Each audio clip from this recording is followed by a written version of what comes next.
Channel पर आपका हार्दिक स्वागत है। आज हम समतलीय आकृतियाँ एवं बहुभुज के महत्वपूर्ण प्रश्नों के बारे में अध्ययन करेंगे। पहला क्वेश्चन है मित्रों, निम्न वस्तु में से कौन सी समतल है?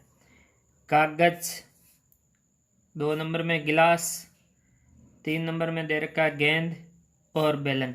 मित्रों, समतल की परिभाषा पढ़ी थी कि ऐसा तल जो सपाट हो, जिस पर किसी वस्तु को आसानी से आगे पीछे खिसकाया जा सकता है। तो ऐसा उदाहरण मित्रों है कागज। तो 1 नंबर आंसर हमारा राइट हो जाएगा कागज। मित्रों, दूसरा क्वेश्चन है, समतलीय आकृतियां कहलाती है एक में एकविमीय, द्विविमीय, 3 में दे रखा त्रिविमीय और 4 में बहुआयामी। हमने पढ़ा था समतलीय आकृतियां जो 2 विमीय होती है यानी द्विविमीय आकृतियां कहलाती है, जैसे त्रिभुज, वर्ग, चतुर्भुज, वर्त। ये सभी आकृतियां द्विविमीय आकृतियां होती है। तो इसका राइट आंसर मित्रों द्विविमीय कहलाती है समतलीय आकृतियां। अगला क्वेश्चन है मित्रों, निम्न में से त्रिविमीय आकृतियां हैं। त्रिविमीय आकृतियां हमने पढ़ा था जिसमें लंबाई चौड़ाई के साथ साथ ऊंचाई व गहराई हो, ऐसी आकृतियां त्रिविमीय आकृतियां 3 डायमेंशनल आकृतियां कहलाती है, जिसमें सूत्रों के हिसाब से आयतन ज्ञात कर सकते हैं। इनमें पढ़ा था हमने घन, घना, बेलन, गोला, शंकु, छिनक।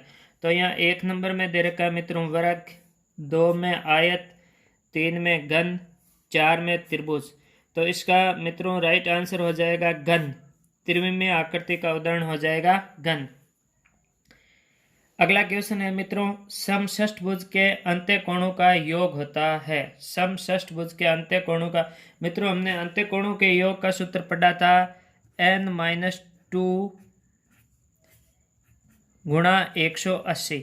किसी भी बहुभुज के अंत्यकोणों का योग ज्ञात करने का मित्रों सूत्र है n-2 गुणा 180। यहाँ समषष्ठ, षष्ठ का मतलब 6 भुजाएं हो, तो यहाँ n का मान मित्रों 6 हो जाता है।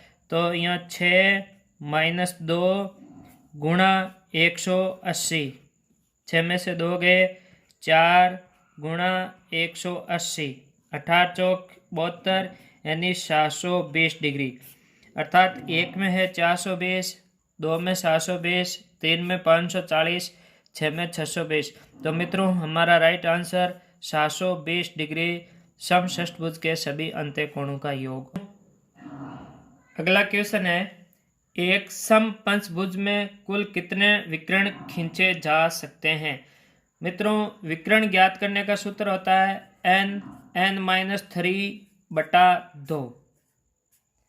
तो यहाँ समपंचभुज है, मतलब n का मान हमारे यहाँ क्या हो जाएगा 5। यहाँ रखे 5, 5 - 3 और बटा में 2। तो 5 इंटू 5 में से 3 गए, 2/2, 2 से 2 कैंसिल हो गए तो 5 हो गए। तो समपंचभुज में कुल कितने विकर्ण खींचे जा सकते हैं? 5। 1 में है मित्रों 4, 2 में दे रखा है 5, 3 में दे रखा है 6 और 4 में दे रखा है 7। तो हमारा राइट आंसर मित्रों 5 यानी 2 नंबर हमारा राइट आंसर हो जाएगा। हम खींचकर भी देख सकते हैं मित्रों विकर्ण किस प्रकार से होते हैं समपंचभुज में।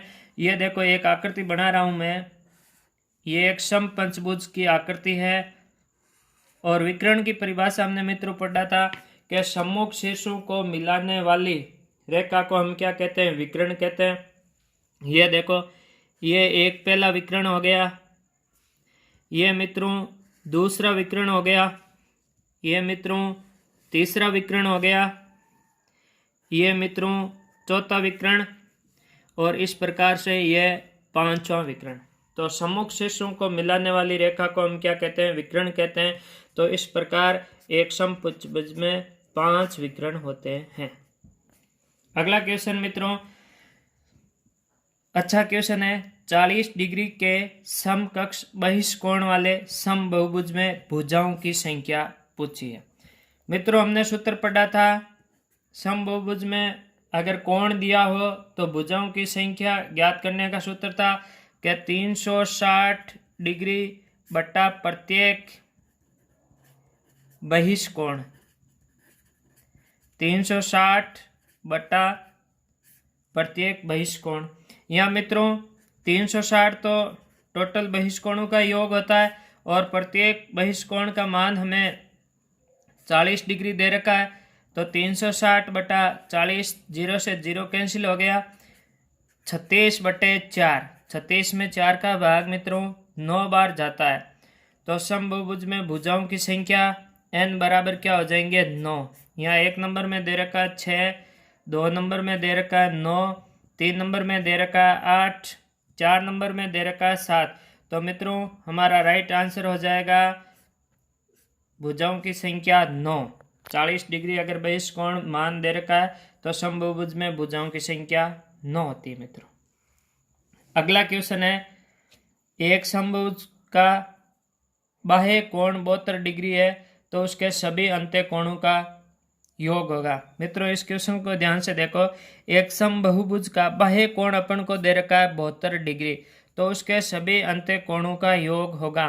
तो अंत्य कोणों का सूत्र हमने पढ़ा था मित्रों n-2 गुणा 180। तो यहाँ n भुजा का मान चाहिए जो हमें बाह्य कोण दे रखा है 72। तो ऊपर पढ़ा था क्या 360 बट्ठा में क्या हो जाएंगे मित्रों 72, जिससे हमें n का मान प्राप्त हो जाएगा, यानी भुजाओं की संख्या। 360 में 72 का भाग मित्रों 5 बार पूरा पूरा जाता है। तो यहाँ भुजाओं की संख्या हमारे पास n का मान मित्रों 5 हो जाएगा। यहाँ रखते हैं 5 - 2 गुणा 180। 5 में से 2 गए मित्रों, पीछे रह गए 3 गुणा 180, 18 3 54, यानी 540 डिग्री हो जाएगा। तो एक समबहुभुज का बाह्य कोण 72 डिग्री है तो उसके सभी अंत्य कोणों का योग होता है। 1 नंबर में 360, 2 नंबर में दे रखा है 480, 3 नंबर में दे रखा है 520, 4 नंबर में दे रखा है 540। तो हमारा राइट आंसर मित्रों 540 डिग्री हो जाएगा। बहुभुज में का प्रत्येक कोण जो इस बार दे रखा है आंतरिक कोण 144 डिग्री है, तो उस बहुभुज में कितनी भुजाएं हैं। तो मित्रों हमने तो पढ़ा था कि जब बाह्य कोण का योग 360 और प्रत्येक बहिष्कोण दे रखा हो तो हम भुजाओं की संख्या ज्ञात कर सकते हैं। लेकिन यह मित्रों आंतरिक कोण दे दिया, प्रत्येक बहुभुज का आंतरिक कोण 144 डिग्री है। तो मित्रों हम एक बात पढ़ते हैं, ये बात हमेशा ही ध्यान में रखनी है कि कोई भी आकृति हम बनाते हैं, जैसे ये चतुर्भुज है, इसका अगर हम बाह्य कोण खींच लिया मान लो ये, तो मित्रों ये बाहर और ये कोण एक अंदर वाले को दे दिया और बाहर वाले को 2 दे दिया। तो इस प्रकार मित्रों एक रैखिक युग्म का निर्माण होता है। रैखिक युग्म मतलब एक रेखा पर बने कोणों का योग 180 डिग्री होता है। तो यहाँ मित्रों अंदर का कोण 144 दे रखा है, तो अंदर और बाहर दोनों कोणों का योग मित्रों 180 डिग्री होता है। तो इसलिए हमें बाह्य कोण प्राप्त करना है, तो 180 में से 144 घटा लेंगे तो हमारे पास बाह्य कोण का मान आ जाएगा मित्रों 36 डिग्री। ये बात आपको ध्यान में रखनी है कि आपको आंतरिक कोण दे रखा हो तो बाह्य कोण हम 180 में से घटाते हैं, जिससे हमें बहुभुज का बाह्य कोण प्राप्त हो जाता है। अब देखो मित्रों 360 में किसका भाग दे देंगे 36 का, क्योंकि प्रत्येक बहिष्कोण का मान आ गया 36। तो इस प्रकार इसमें 10 बार भाग जाता है। तो हमारे पास बहुभुज में भुजाओं की संख्या क्या हो जाएगी, n का मान हमारे पास मित्रों 10 हो जाएगा। 1 नंबर में दे रखा है 8, 2 नंबर में दे रखा है 10, 3 नंबर में दे रखा है 9, 4 नंबर में दे रखा है 11। तो मित्रों हमारा राइट आंसर हो जाएगा 2 नंबर, भुजाओं की संख्या हो जाएगी 10। अगला क्वेश्चन है मित्रों कि एक समषष्ठभुज में विकर्णों की संख्या होगी। तो विकर्णों की संख्या का सूत्र हमने पढ़ा था n-3 और बट्टा में था 2। समषष्ठ यानी n का मान मित्रों क्या हो जाएगा 6। तो यहाँ रखते हैं n का मान 6, 6 - 3 बटा में हो गया 2, 6, 6 में से 3 गए, पीछे बच गए 2 बटा 2, 2 का भाग 6 में 3 बार, तो हमारे पास 3 गुणा 3, तो n का मान, भुजाओं की संख्या मतलब विकर्ण का मान हमारे पास आ गया 9। तो एक समषष्ठभुज में विकर्णों की संख्या होती है 9। 1 नंबर में मित्रों दे रखा है 6, 2 में दे रखा है 7 और 3 में दे रखा है 5 और 4 में दे रखा है 9।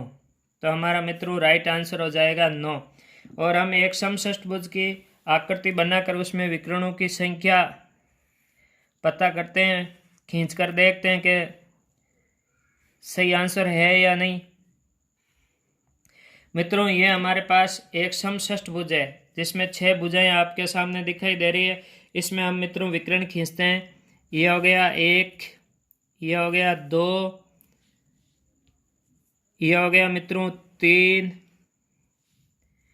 ये हो गया 4, ये हो गया 5, ये हो गया मित्रों 6, ये हो गया 7, ये हो गया मित्रों 8 और ये मित्रों हो गया 9।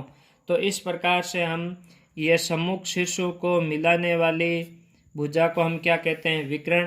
तो इस प्रकार से हमें समषष्ठभुज में 9 विकर्ण प्राप्त होते हैं। सूत्र की सहायता से भी याद कर सकते हैं n(n-3/2)। मित्रों अगला क्वेश्चन है, किसी आकृति के किनारे या कोर जिन बिंदुओं पर मिलते हैं ये कहलाते हैं। मित्रों हमने बताया था कि जहाँ पे किनारे या कोर जिस बिंदु पर मिलते हैं हम शीर्ष कहते हैं। 1 नंबर में दे रखा है फलक, 2 नंबर में दे रखा है शीर्ष, 3 नंबर में दे रखा है सतह, 4 नंबर में दे रखा है अन्य। तो मित्रों हमारा राइट आंसर हो जाएगा शीर्ष। मित्रों इन क्वेश्चनों के अलावा आपकी जानकारी में इस टॉपिक से संबंधित आपके पास अन्य प्रश्न है तो कमेंट में लिखें। आपके प्रश्नों का आंसर जल्द दिया जाएगा। मित्रों आप समय निकालकर इस चैनल पर अपना टेस्ट भी दे सकते हैं और जानकारी प्राप्त कर सकते हैं। ये लगातार